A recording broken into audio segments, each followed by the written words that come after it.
여러분 안녕하십니까. 더불어민주당의 제21대 대통령 선거 후보로 이재명 전 대표가 선출됐습니다. 이 후보는 권리당원과 대의원, 국민선거인단 등을 합친 최종 집계에서 89.77%로 민주당 역사상 최고 득표율을 기록했습니다. 이 후보는 당원과 지지자, 그리고 국민이 자신을 다시 일으켜 세워줬다며 새로운 시대의 서막을 열겠다고 다짐했습니다. 신수아 기자가 보도합니다. 더불어민주당이 제21대 대통령 선거 최종 후보로 이재명 후보를 확정했습니다. 말 그대로 압도적인 승리였습니다.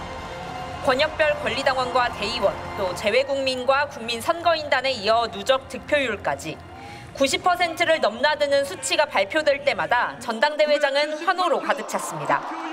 98.69%입니다. 최종 득표율은 89.77%, 민주당 정당 역사상 최고 득표율입니다. 20년 민주당원 이재명이 민주당의 제21대 대통령 후보라는 막중한 임무를 부여받았습니다. 이 후보는 수락연설에서 3년 전 20대 대선에서 자신의 부족함 때문에 패배했다며 당원과 지지자, 국민들이 자신을 다시 일으켜 세워줬다고 말했습니다.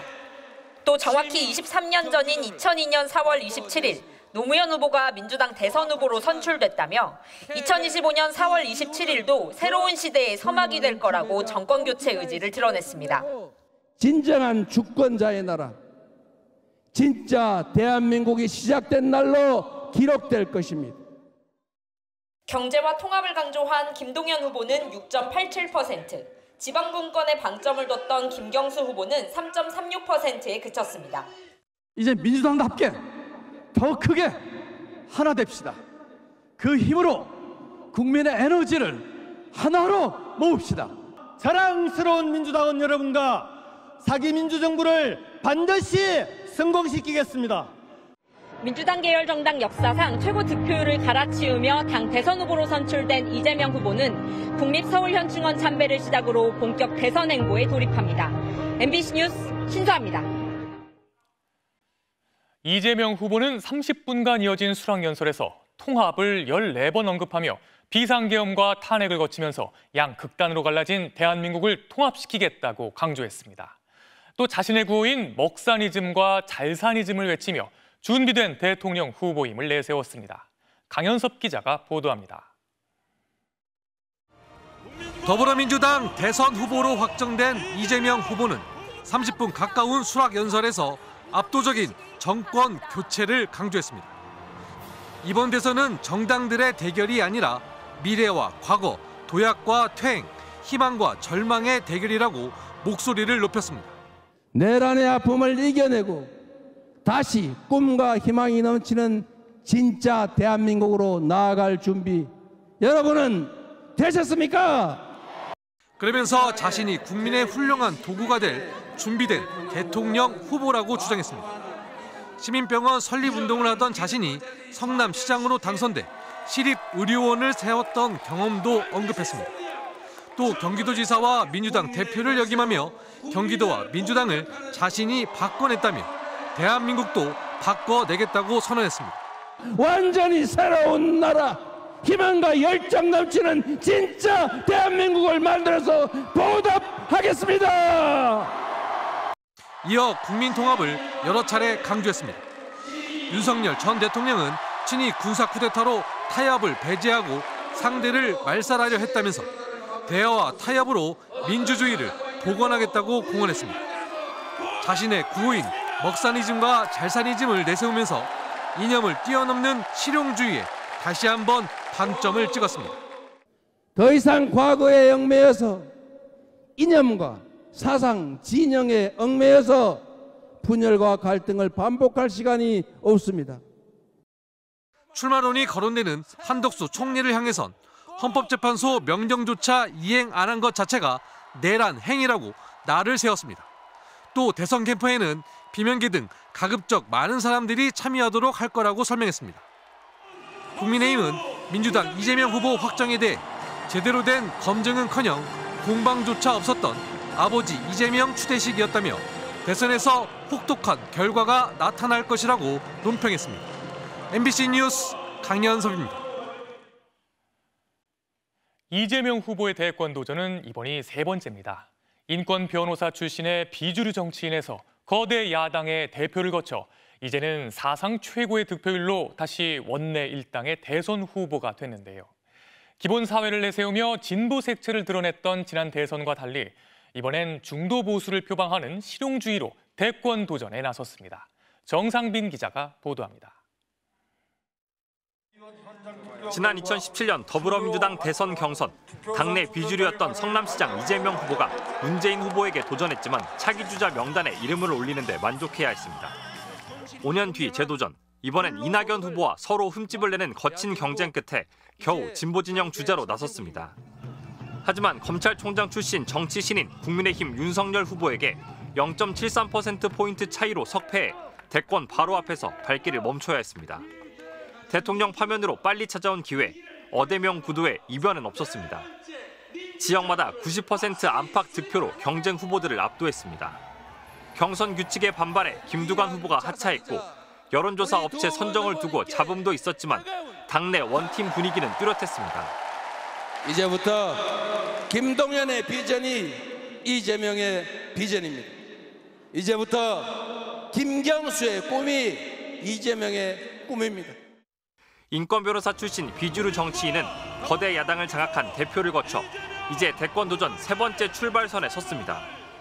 윤석열 정부 내내 검찰 수사가 이어졌고 구속 직전까지 가는 정치적 위기도 겪었지만 당을 장악해 역전 무죄 판결을 받아내고 탄핵 정국까지 이끌면서 현재까지 극적인 대권 드라마의 가장 중심에 서 있습니다. 정권 교체론이 강한 조기 대선 국면, 앞으로 37일 중도층 표심을 끌어와 승기를 굳히는 게 당면한 제1과제입니다. 기본 사회를 내세우며 진보적 색채를 드러낸 지난 대선과 달리 실용주의 중도 보수로서의 변신에 표심이 반응할지도 주목됩니다. 먹사니즘의 물질적 토대 위에 잘사니즘으로 세계를 주도하는 진짜 대한민국으로 도약합시다. 본격화된 개헌 논의, 대통령실 세종시 이전 등 이재명표 새 정권의 청사진도 더 뚜렷하게 제시해야 합니다. 대통령 권한대행 한덕수 총리의 출마, 속도를 내고 있는 대법원의 공직선거법 사건 상고심 심리가 막판 변수로 남아있습니다. MBC 뉴스 정상빈입니다. 네, 그럼 정치팀 정상빈 기자와 민주당 경선의 뒷얘기 나눠보겠습니다. 정 기자, 득표율이 89.77%, 정말 쉽게 들을 수 없는 수치예요. 이렇게 높은 득표율을 올릴 수 있었던 이유 어디에 있을까요? 네, 우선 과거 민주당 경선에서 가장 높았던 그 득표율이 누군가 하면 바로 1997년 김대중 후보였습니다. 당시 77.5%를 기록을 했거든요. 제가 이 말씀을 왜 드리냐면 이 거의 30년 전 총수 시절까지 거슬러 올라가야 한다는 걸 보면은 이번 89.7%가 얼마나 압도적인 수치인지 좀 느껴지실 수 있을 거다, 이런 말씀을 드립니다. 아무래도 이재명 후보가 당 대표로서 당을 완전히 장악한 게 주요 이유일 수밖에 없는데요. 작년 22대 총선을 거치면서 친명계가 확고한 주류가 됐고 이재명 후보도 당 대표를 연임하면서 이른바 일극 체제를 구축했습니다. 과거 패배의 경험, 또 이번 대선 분위기도 압승의 배경이 됐습니다. 지난 2022년 대선 때는요, 이낙연 후보와 거친 폭로 비방전을 벌이면서 여기서 각종 의혹들이 터져 나왔습니다. 이 의혹들이 대선 본선에서 0.73%포인트 차이 석패에도 영향을 줬다, 이런 아픈 기억이 있었던 겁니다. 심지어 대통령이 파면돼 치러지는 절대적인 유리한 대선인데 당이 분열할 수는 없다, 뭉쳐야 한다, 이런 분위기가 더욱 강했던 걸로 보입니다. 네, 수락 연설을 좀 분석해 볼까요? 30분이나 이어졌는데 통합을 14번이나 얘기했어요. 또 어떤 걸 중요하게 언급했습니까? 네, 정권 교체 그리고 대선 승리 의지를 매우 강하게 피력을 했습니다. 또 실용주의와 국민 통합, 이 두 가지도 반복해서 강조를 했습니다. 먹사니즘의 물질적 토대 위에서 잘사니즘으로 세계를 주도하는 진짜 대한민국을 만들겠다. 아니면 이념과 사상에 얽매일 수는 없다. 이념과 사상은 시대 변화나 국민의 삶 앞에서는 무의미하다, 이렇게 말을 했습니다. 또 최근 전국이 진영 간 대결이 격해진 상황에서 국민 통합이 정치의 사명이자 대통령의 제1과제다. 민주주의의 복원과 성장 회복이 국민 통합의 길, 이렇게 말을 하면서 힘을 주었습니다. 전당대회는 민주당의 상징색인 파란 풍선, 그리고 내란 극복의 상징인 응원봉이 물결을 치며 말 그대로 축제 분위기였는데요. 이 후보의 수락연설 한 대목을 같이 들어보시죠.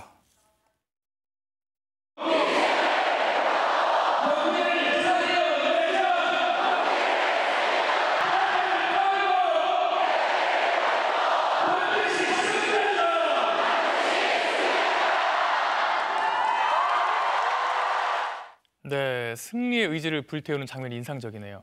이제 민주당이 먼저 대선 체제로 들어가게 됐어요. 이재명 후보의 첫 일정은 뭡니까? 네, 이재명 후보는 내일 현충원 참배 그리고 당 지도부 회의를 시작으로 대선 행보를 본격적으로 시작을 합니다. 각 경선 캠프는 이제 해산을 하고 민주당 당사가 대선 캠프가 됩니다. 이번 주 내로 선거대책위원장이 결정될 것으로 보이고요. 이 후보는 캠프의 비명계 등 많은 사람들을 참여시키겠다고 밝혔습니다. 이재명 후보는요, 당장 이번 주부터 대기업 공장을 방문하는 등 민생과 경제 일정으로 대권 행보를 시작합니다. 네, 정상빈 기자 잘 들었습니다. 이번 주 대통령 후보 선출을 앞둔 국민의힘 안팎의 시선은 오히려 당 밖에 있는 한덕수 총리에게 쏠리고 있습니다. 경선 후보 4명 모두 한 총리가 출마하면 단일화에 나서겠다고 밝혔는데요. 내란 관련 수사 대상인 한 총리는 사퇴 시한이 일주일 남은 지금까지도 아무런 입장 표명 없이 대권 셈법에 골몰하면서 가뜩이나 불안한 국정의 불확실성을 키우고 있습니다. 홍익표 기자가 보도합니다. 대통령 권한대행인 한덕수 국무총리가 SK텔레콤 유심 해킹 사고를 두고 과학기술정보통신부 등 관계부처들은 국민 불편 해소에 전력하라고 지시했습니다. 현안 대응회의 주말 공개 일정은 없었고 대선 출마에 대한 입장도 내놓지 않았습니다. 대선 출마를 위한 공직자 사퇴 시한은 다음 달 4일로 딱 일주일 남았고 오는 29일엔 국민의힘 2차 경선 결과가 발표됩니다. 다가올 일주일이 보수진영 대권 구도의 분수령이 될 것으로 보입니다. 가장 먼저 단일화를 공언했던 김문수 후보는 한 총리가 출마하면 신속하고 공정한 단일화를 성사시키겠다고 강조했습니다. 홍준표 후보는 한 발 더 나아가 단일화 토론을 2번 한 뒤 국민 경선을 하겠다고 절차까지 언급했고 부정적이던 안철수 후보도 결국 수긍했습니다. 출마를 하신다고 한다면 우리 당 최종 후보와 함께 경선을 통해서 결국은 최종 후보를 뽑아야겠죠. 2차 경선의 당원 투표가 50% 반영되는 만큼 한덕수 등판을 희망하는 보수 진영 여론을 의식할 수밖에 없는 겁니다. MBC 여론조사에서 한 총리 지지도는 10%, 더불어민주당 이재명 후보에 이은 2위였고 국민의힘 경선 주자들보다 높았습니다. 다만 한 총리의 출마를 반대한다는 응답은 60%로 부정적인 기류도 뚜렷합니다. 저나 여기 경선에 있는 분보다 월등하게 지지율이 높게 나오거나 그런 분이 있는 것도 아니잖아요. 정부에선 최상목 경제부총리가 한 총리 출마설을 두고 불확실성이 낮아지길 바란다며 사실상 우려를 나타냈습니다. 더불어민주당은 한 총리가 내란 공범 수사 대상인 점을 상기시키며 소임을 다하고 재판을 기다리는 게 순리라고 쏘아붙였습니다. MBC 뉴스 홍익표입니다.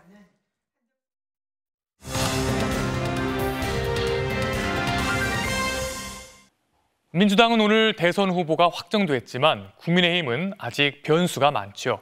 그러다 보니 여론조사도 다자대결, 양자대결, 삼자대결 등 다양한 구도로 이루어지고 있는데요. 한 주 사이 각 후보들의 지지율은 어떤 변화가 있었을지 여론조사를 종합해 분석하는 여론조사를 조사하다 여론M에서 장슬기 데이터 전문 기자가 키워드로 정리해드립니다. 여론M이 꼽은 이번 주 첫 번째 키워드는 고요한 전선입니다. 치열한 경선이 진행 중인 국민의힘 예비 후보들의 지지율 이야기인데요. 꾸준한 하락세를 보이고 있는 김문수 후보를 제외하고는 안철수, 한동훈, 홍준표 후보 모두 지지율에 큰 변화가 없었습니다. 경선 토론이 연일 화제가 되고 있지만 지지율에는 큰 영향을 미치지 못하고 있는 것으로 볼 수 있는 대목인데요. 그러다 보니 상대편 후보인 이재명 후보의 지지율도 큰 변화가 없습니다.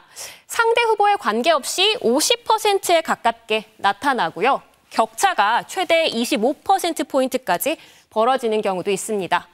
여기에 개혁신당 이준석 후보를 추가해 3자 대결 구도로 봐도 1, 2위 간의 차이는 크게 줄어들지 않는 모습입니다. 다만 후보가 정해지면 국민의힘 지지층도 결국 결집할 것이란 분석도 나오는 만큼 고요한 전선이 끝까지 유지될지는 지켜봐야겠습니다. 두 번째 키워드는 안방만 확장입니다. 이번 대선 가장 큰 변수로 떠오른 한덕수 권한대행 이야기인데요. 여론조사 234개를 분석해 여론엠 최신 분석에서도 한대행은 유일하게 이재명 후보와 10%포인트대의 격차를 보이는 후보입니다. 한대행의 출마를 밀고 있는 측에서는 이런 점을 근거로 한대행이 다른 국민의힘 후보들보다 본선에서 확장성이 있다고 강조하고 있습니다. 그런데 이런 논리가 성립하려면 한대행은 중도층에서의 지지가 다른 후보들보다 높아야 하는데 실제 조사 결과를 보면 중도층의 한대행 지지율은 다른 국민의힘 후보들과 큰 차이가 없습니다. 그럼 이재명 후보와의 격차는 어디서 좁힌 걸까요? 비결은 보수층과 국민의힘 지지층에 있었습니다. 보수 유권자층에서 유일하게 60%가 넘는 지지율을 기록을 했고요. 국민의힘 지지층에서도 김문수, 홍준표 후보보다 높은 80%대 지지율을 확보하고 있었습니다. 국민의힘 당적이 없는데도 한대행의 확장성은 국민의힘 안방에 머무르고 있는 겁니다. 더 자세한 분석은 여론조사 분석 포털 여론M에서 확인하실 수 있습니다. MBC 뉴스 장슬기입니다.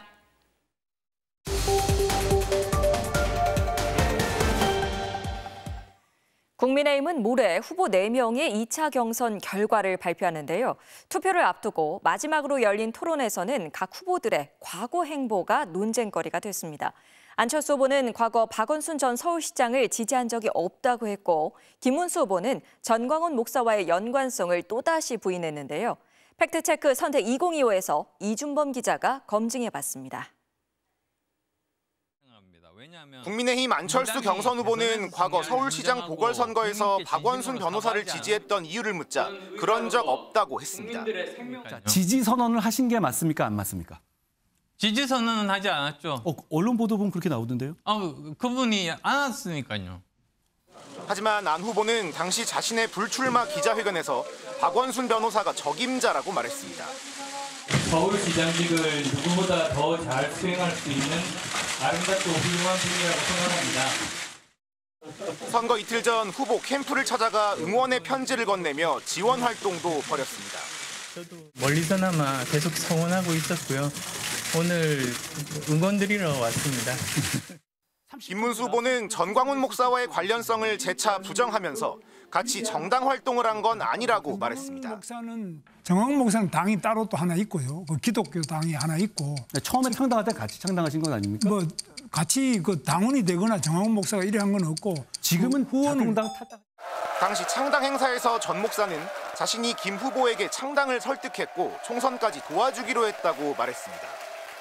내 할 일은 다 했습니다. 이제 지사님 알아서 하세요. 지사님 뭐 화를 내는 거야.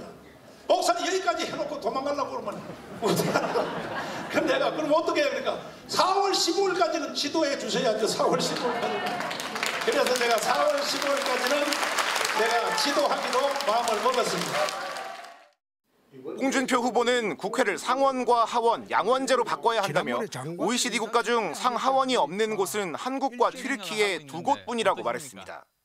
그거는 지금 잘못 생각하고 계시는 게 지금처럼 단원제 국가는 OECD 국가에서 우리나라하고 튀르키예뿐입니다.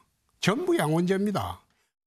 중앙선관위 보고서를 보면 OECD 국가 중 단원제인 나라는 한국과 튀르키예 등 18개국입니다. 한동훈 후보와 안철수 후보는 중앙은행이 제조, 발행, 유통하는 디지털화폐 CBDC를 미국이 추진하는지를 놓고 논쟁을 벌였습니다. 그러면 CBDC를 미국에서 한다고 합니까? 아닙니다. 지금 계획 중입니다. 미국에서 CBDC를 계획 중이라고요? 네. 미국은 CBDC를 하지 않는다고 발표했는데요. 그래도 저 내부적으로 계획을 계속 하고 있는 걸로 알고 있습니다. 아니요, 미국. 트럼프 미국 대통령은 지난 1월 23일 미국 내 CBDC의 발행, 유통 및 사용을 금지하는 내용의 행정명령을 내렸습니다. 파월 미 연준 의장과 베센트 재무장관도 같은 뜻을 밝혔는데 미국 정부의 내부 계획이 어떤지는 확인되지 않습니다. MBC 뉴스 이준범입니다. 정치권이 다가오는 대선을 준비하는 동안 검찰은 지난 대선 관련해 무속인 건진 법사에 대한 의혹을 수사 중입니다. 지난 대선 당시 건진법사가 국회의원들에게 선거운동 방향을 제시하고 선거 이후엔 인사를 청탁한 정황을 포착했고 또 당시 윤석열 후보의 비밀 캠프를 운영했다는 의혹도 추가됐는데요.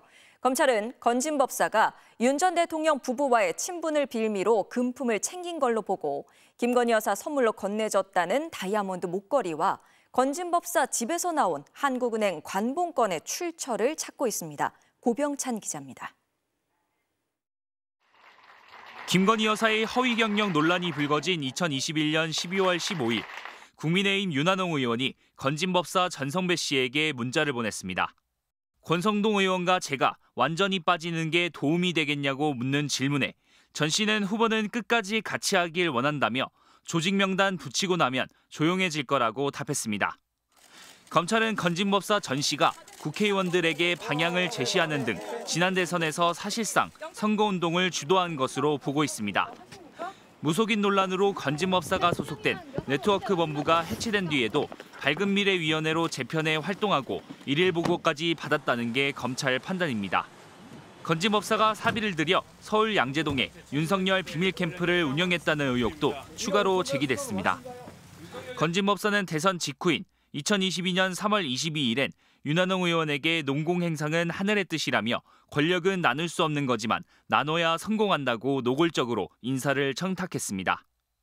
그리고 넉 달 뒤 딸에게 대통령실 소속 신모 행정관을 언급하며 자신의 처남인 찰리 몫으로 찰리가 관리하는 데 언제든지 쓸 수 있다고 말했습니다. 검찰은 건진법사가 윤 전 대통령 부부와의 친분을 과시하며 대통령실 인사에 개입하고 이를 빌미로 공천과 인사 인허가 청탁을 받아 기도비 명목으로 금품을 챙긴 것으로 의심하고 있습니다. 통일교 전 본부장은 김건희 여사 선물이라며 다이아몬드 목걸이를 건넨 걸로 알려졌고 건진법사는 검찰 조사에서 우리나라 대기업 중에 저를 모르는 사람이 없다고 진술했습니다. 건진법사와 윤한홍 의원은 검찰에서 관련 의혹을 모두 부인했습니다. 검찰은 건진법사의 처남 찰리 김모 씨를 지난 1월 압수수색해 실제 인사청탁이 있었는지 수사하고 있으며 건진법사의 집에서 나온 한국은행 관봉권 5천만 원의 출처를 추적하고 있습니다. MBC 뉴스 고병찬입니다. 지난달 방송통신위원회가 교육방송공사 EBS의 신임 사장을 임명했다 법원에서 제동이 걸렸죠.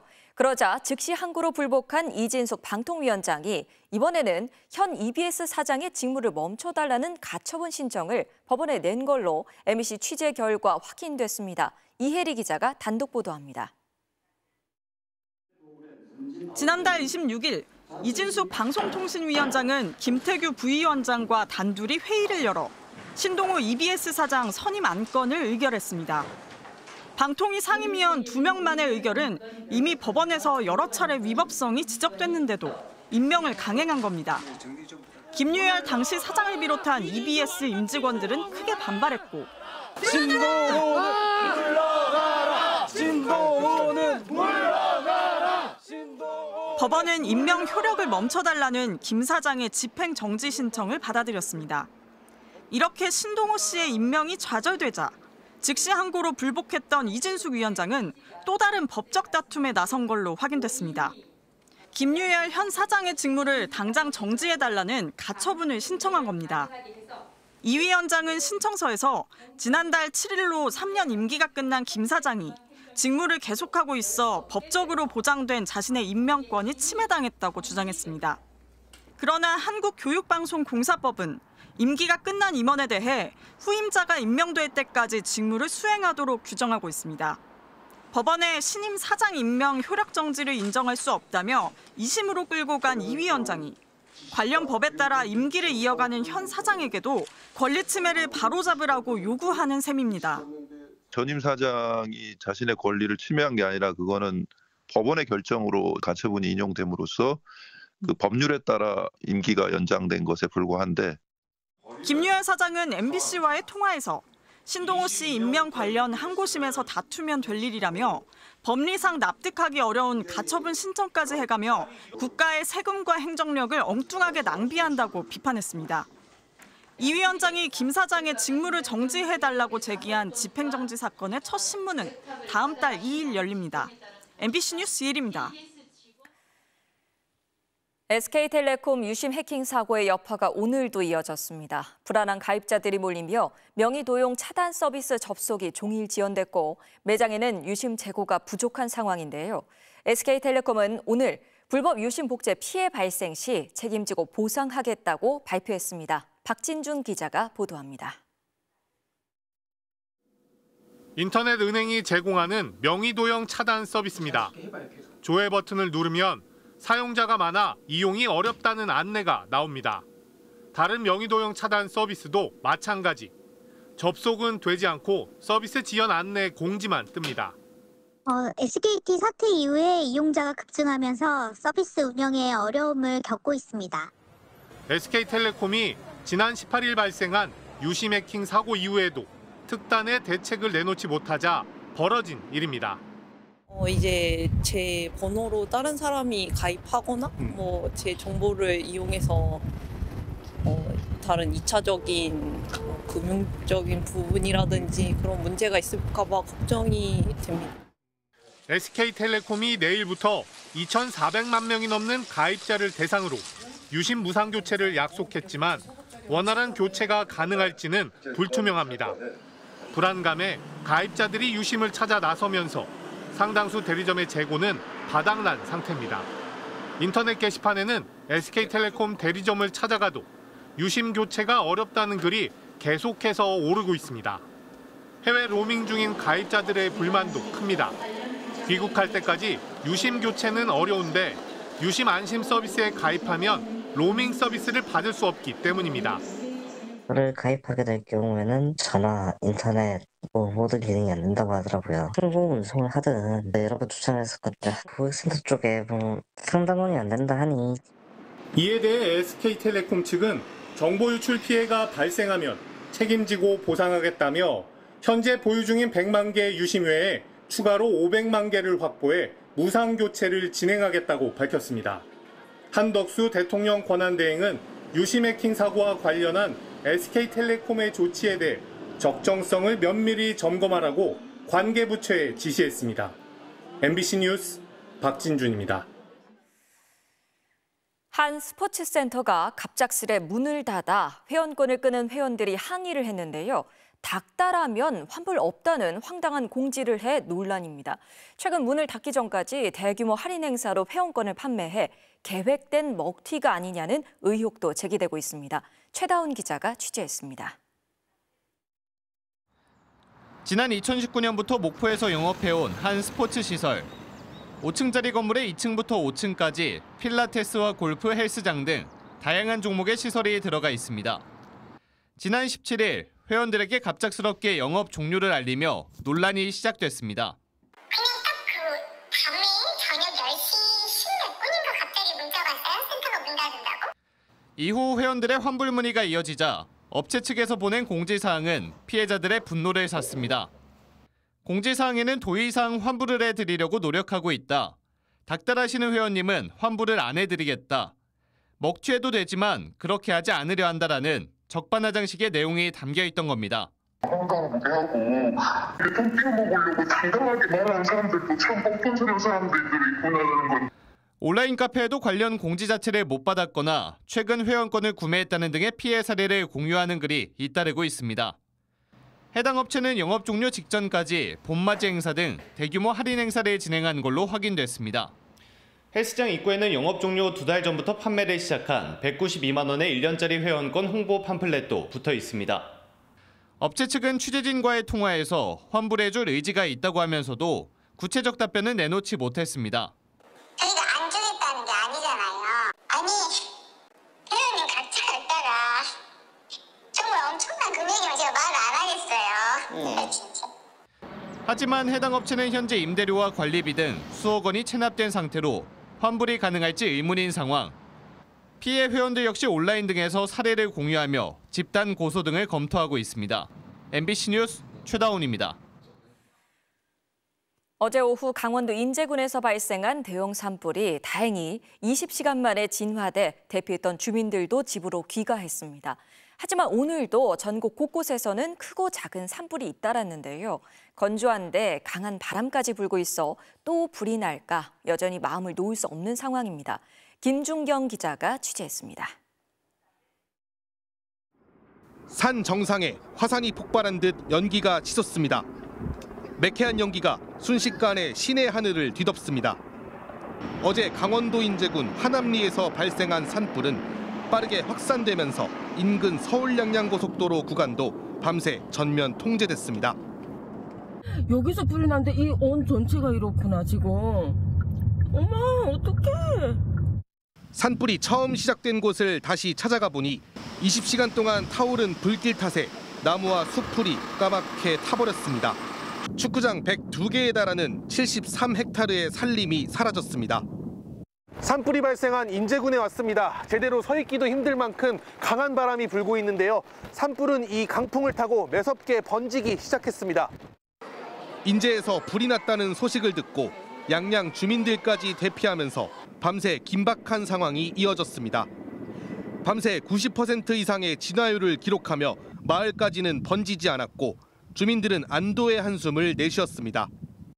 저녁에 전부 대피하라서 마을 회관에 가 있었으니까 바람이 워낙 세니까 마을로 내려올까 봐, 이 가까운 집 근처로 내려올까 봐 겁 많이 났었죠. 하지만 산림당국은 긴장의 끈을 놓지 않고 있습니다. 건조한 날씨에 강한 바람이 불면서 전국에는 산불경보가 내려져 있는 상태입니다. 헬기 7대가 기린에 계류하면서 교대로 산불 진화를 같이 지상진화대가 합동으로 하고 있고요. 오늘 저녁에도 저희가 열화상 드론으로 잔불이 있나 없나 확인할 예정입니다.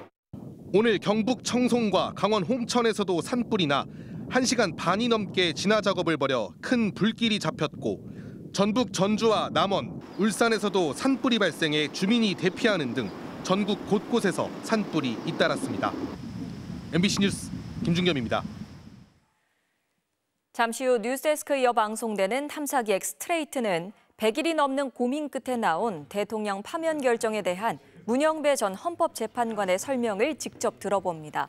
또 헌법재판관이라는 자리를 정치적 수단으로 이용하려 했다는 비판을 받은 대통령 권한대행의 선택적 월권을 집중 보도합니다.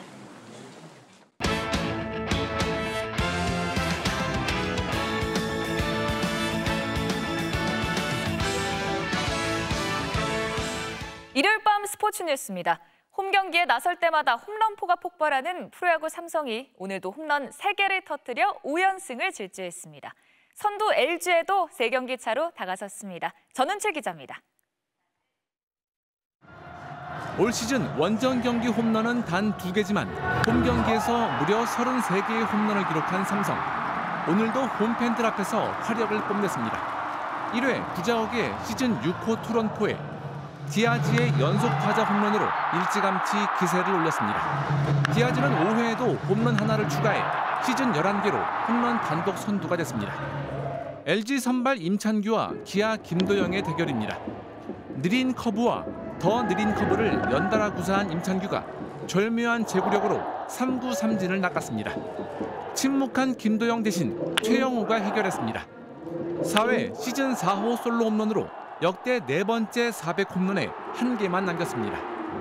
지난 시범 경기 타율 1위였던 두산의 오명진이 자신의 첫 홈런을 말루포로 장식합니다. 행운의 2루타까지 얻어낸 오명진의 6타점 활약 속에 두산이 2연패를 끊었습니다. 키움 오선진도 김광현을 상대로 지난 2008년 데뷔 후 처음 말루 홈런을 터뜨렸습니다. 한화는 탈삼진 1위 폰세의 7이닝 무실점 활약으로 이틀 연속 KT에 승리했습니다. MBC 뉴스 전우칠입니다. 프로농구 4강 플레이오프에서 KT가 SK에 2연패 뒤 첫 승을 거두며 승부를 4차전으로 끌고 갔습니다.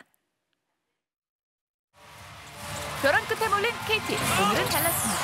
수원부터 SK를 압도했는데요. 내각을 가리지 않고 슛 감각을 뽐낸 허웃. 공격 제한 시간에 쫓긴 상태에서도 적점슛을 적중시켰습니다. 여기에 해먼즈가 골밑을 지배하며 3쿼터 한때 점수차가 30점까지 벌어졌는데요. SK가 뒤늦게 추격의 시동을 걸었지만 뒤집기는 역부족이었네요.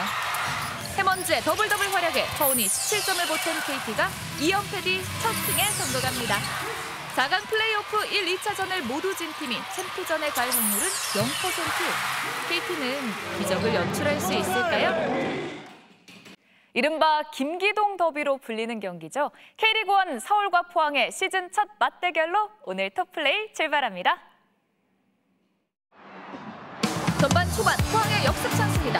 조르지가 쭉쭉 치고 나가는데 서울 선수들이 도저히 따라잡지 못하는데요. 그리고 뒤로 돌아가는 이 선수 보시죠. 패스를 받은 오베르단의 슛! 들어갔어요. 따라가던 서울 윌리안이 부상당할 정도였어요. 이 한 방으로 포항이 시즌 첫 김기동 더비를 가져갑니다. 후반 추가 시간 브라이턴의 발레바가 슈팅을 날리는데 골키퍼가 말 그대로 얼어붙었어요. 뒤에서 보니 슈팅 궤적이 정말 예술이네요. 여기에 묘기 세리머니까지 브라이턴이 끝장골로 승리합니다. 타자가 갑자기 움찔한 순간 3루 주자가 번개처럼 홈을 파고듭니다. 아니 어떻게 된 상황이죠? 투수가 눈치채지 못한 사이에 과감한 홈 스틸로 명장면을 만들었네요. 몸을 날려 타구를 낚아챈 유격수. 그 자리에서 2루수에게 넘긴 공이 1루수까지 정확하게 배달됩니다. 환상적인 호흡을 보여준 세 선수에게 투수도 감사 인사를 전하네요. 지금까지 톱플레이였습니다.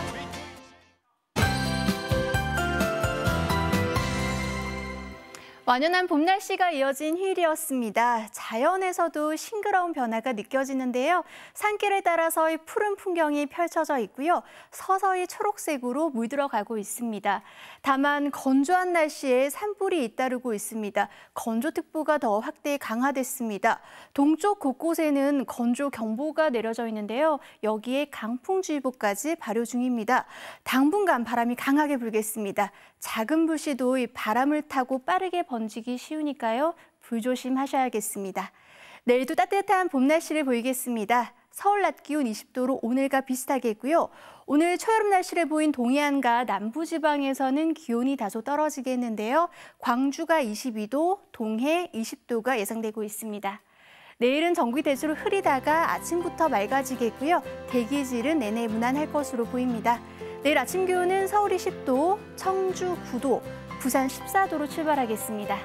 한낮 기온은 서울이 20도, 대전 22도, 대구 24도까지 오르겠습니다. 목요일 밤 서쪽을 시작으로 차츰 전국 대부분 지방에 비가 내릴 전망입니다. 날씨였습니다.